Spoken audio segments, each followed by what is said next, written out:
Former U.S. House of Representatives Speaker Nancy Pelosi has said Democrats might have fared better in Tuesday's election if President Joe Biden had exited the race sooner.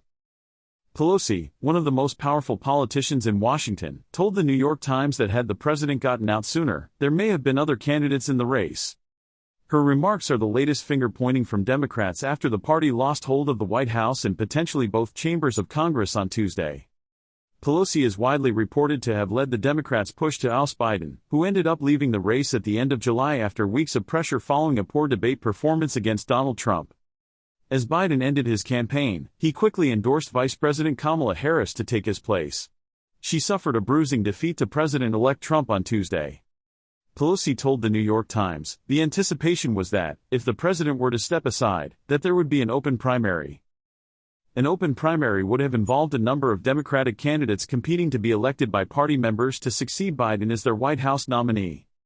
Pelosi argued that Harris would have done well in such a primary process and it would have made her stronger going forward. But we don't know that. That didn't happen.